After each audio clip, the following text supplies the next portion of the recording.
টানা বৃষ্টি এবং উজান থেকে আসা ঢলে পদ্মাসহ নদ নদী পানি বৃদ্ধি অব্যাহত রয়েছে। একই সঙ্গে শুরু হয়েছে তীব্র নদী ভাঙন। কুষ্টিয়ায় এরই মধ্যে বিলীন শতাধিক একর ফসলি জমি। শেরপুরে পাহাড়ি ঢল ও ভাঙনে সড়ক ক্ষতিগ্রস্ত হওয়ায় চরম ভোগান্তিতে স্থানীয় অধিবাসীরা। প্রতিনিধিদের তথ্য ছবিতে মাসুম আলিসার রিপোর্ট। শুধু পদ্মায় নয়, পানি বেড়েছে কুষ্টিয়ার দৌলতপুর উপজেলার মাথাভাঙ্গা ও হিসনা নদীতেও। তবে পদ্মার আগ্রাসন সবচেয়ে ভয়াবহ রূপ ধারণ করেছে মরিচা ইউনিয়নের মাঝদিয়ার, কোলদিয়ার, ফয়জুল্লাপুর ও হাটখোলা পাড়াসহ অনেক এলাকায়। নদীগর্ভে বিলীন হয়ে গেছে আবাদি জমি। গেল 15 থেকে 20 দিনের ব্যবধানে নদীগর্ভে হারিয়ে গেছে কৃষকের ফসল। মারাত্মক ক্ষতির মুখে পড়েছেন শত শত কৃষক। ভাঙনের গতি যেভাবে বাড়ছে তাতে আবাদি জমির পর এবার বসতভিটা ও ঘরবাড়ি হারানোর আশঙ্কায় রাতের ঘুম হারাম নদী তীরের বাসিন্দাদের। 14 বিঘি জমি ছিল, ধরেন এখন ভাঙ্গি শেষ, আমরা সর্বশেষ।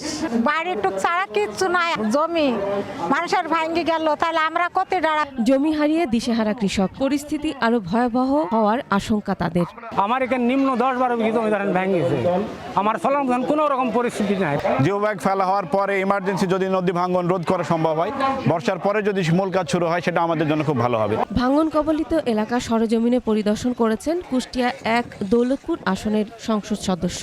অলরেডি 500 বিঘা জমি নদীতে চলে গেছে, আর এখান থেকে আর কোয়ার্টার কিলো গেলে গ্রাম ঢুকবে, একটা মসজিদ সহ গ্রাম চলে যাবে।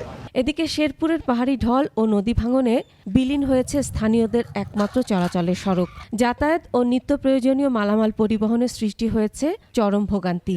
মাটি ভরাট করে দিছিল এবং দেওয়ার পরেও পুনরায় আবার এটা ভেঙে যায়, বন্যা এসে ঢল এসে। পোলাপান গুলো অঙ্গর দিয়া হানা গেল, নিজে ঘুম পাড়ের পাইতাছি না। অনেক কিছুই সমস্যা, যেমন শাকসবজি আনা খুব মুশকিল, স্কুলে যাওয়া মুশকিল। ধসে যাওয়া সড়কে ঝুঁকিপূর্ণ সাঁকো থাকার কারণে নেতিবাচক প্রভাব পড়েছে স্থানীয় পর্যটন খাতেও।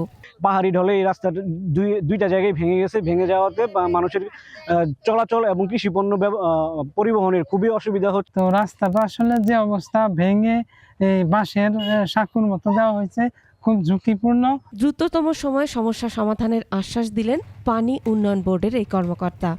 আমরা অতি দ্রুতই এই জায়গাটাতে জিও ব্যাগের মাধ্যমে আমরা জরুরি নদী তীর প্রতিরক্ষা কাজ বাস্তবায়নের পরিকল্পনা হাতে নিয়েছি। Masum আলিসা, desk report, 21 television.